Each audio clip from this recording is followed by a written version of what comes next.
Hello guys, welcome back to the channel. It's been a few weeks now since I've done any bollocks talking.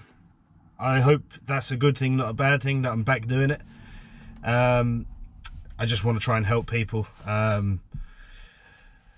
based on my experiences and what knowledge I do have. Not that I have tons of it, but I have some that might help you in your future and right now.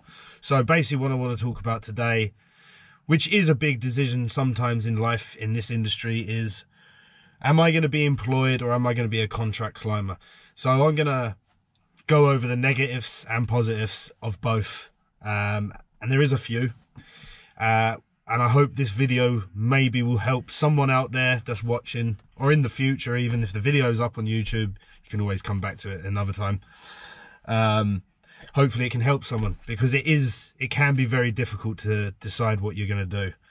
So yeah, also if you're experienced and you have your own experiences with this contract climbing and being employed, please, as I always say, put your thoughts and comments into the comment section below and let us all know your story and how you've got on in this industry doing either or both. Yep, let's get to the video, guys, and thanks for being here.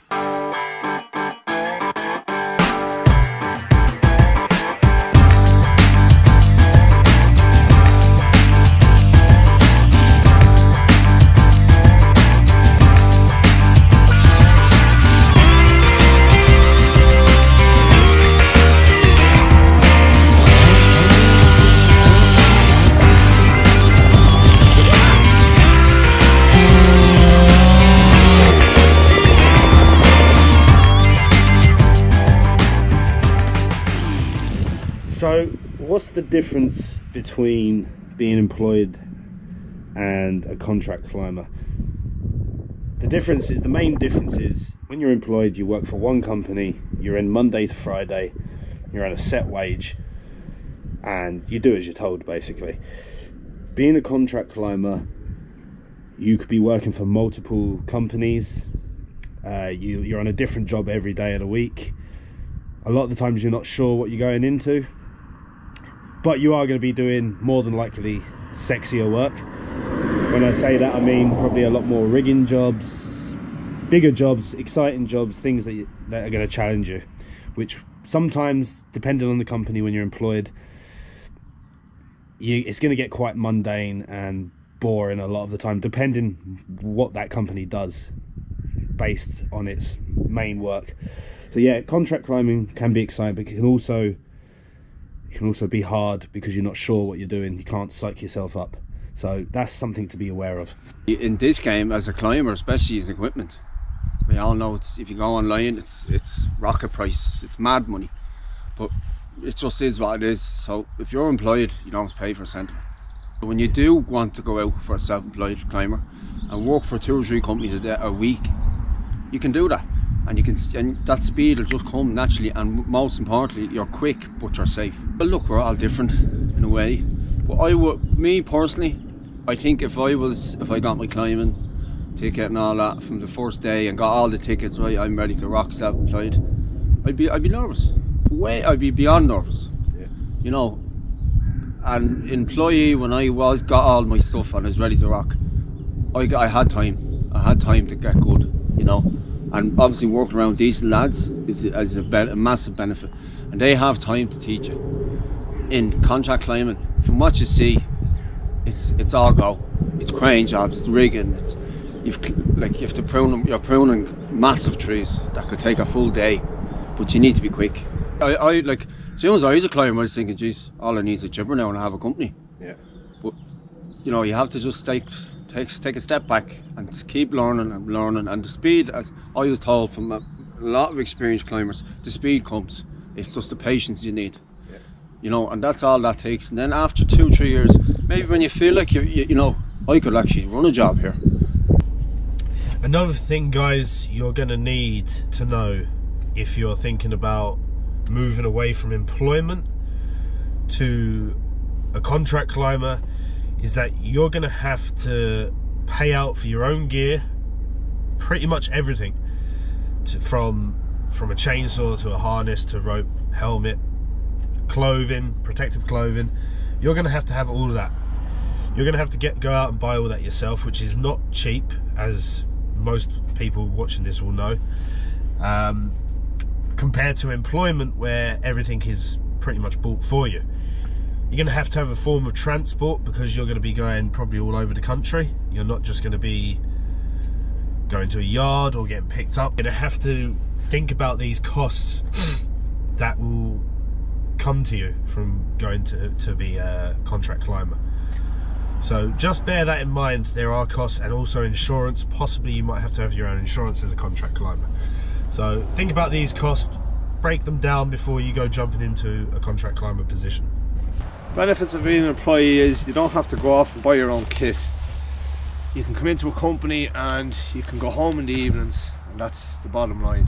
Monday to Friday you're in doing their work, but after that is your own time. You don't have to eat into your own thoughts or anything like that. Hard to know. I haven't done much self-contract work other than mixers and stuff like that. If you're in it a few years and you've done some good work, well then yes, by all means go for it yourself if you have the head behind you. In regards to being an employee, you're guaranteed your wage every week. It's not a fighting, it's not a battle for yourself. You can just get your wage, go home, happy days. Security is important, because if you do have a house, kids, like most of us, if you're working for yourself, you have to make sure you have to get your money in. My advice for anybody coming into the game who's never done it before would be go off, get employed by a big company that has a lot to offer you, that has courses down the road, rather than just being thrown into the deep end and be expected to do this, that or the other. If you are going out on your own, it is an important game to learn from the bottom and work your way up. I don't feel people coming into this game after doing a climbing course should be straight up a big ass tree. Right, so freelance climbing opposed to being an employee. You have to be at a level where you can do all the work whoever's contracting you in to do. You have to be able to do it. So employees, a lot of employees and a lot of different companies, they have their skill set and they can work on it, but they can only do so much. So that's a big factor. You sort of you're working with a different crew all the time, which is fine. Like, it's just people, different companies do things differently.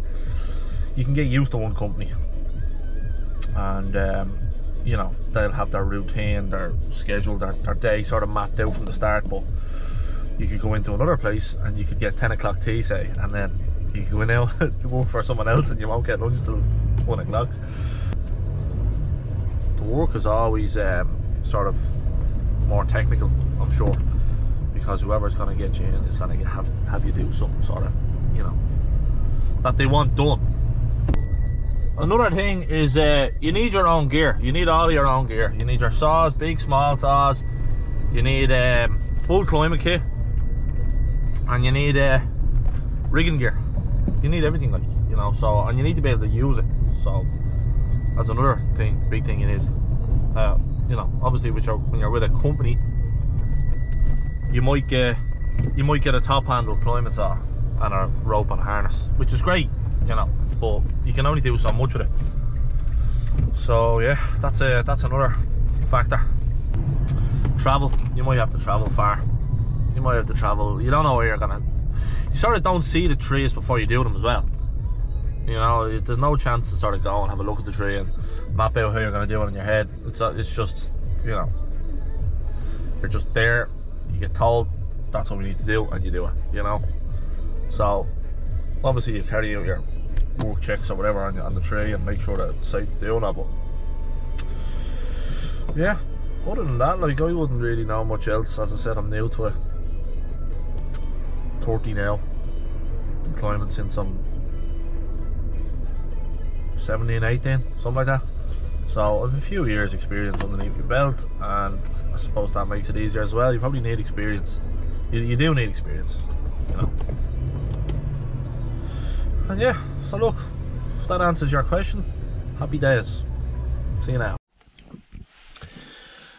Cheers guys for watching. If you got this far, I know some of these talking videos can be hard to sit all the way through. So if you did, I really appreciate that. We're currently 10 subs away from 1,000, so hoping that we can get that 10 today or in the next few days. That'd be great.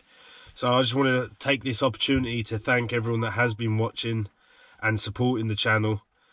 Me and John really enjoy doing it, and we don't always get enough time to put out exactly what we want to put out, but we do our best. We've got families, we work, you know, sometimes 6 days a week, so sometimes it can be a struggle.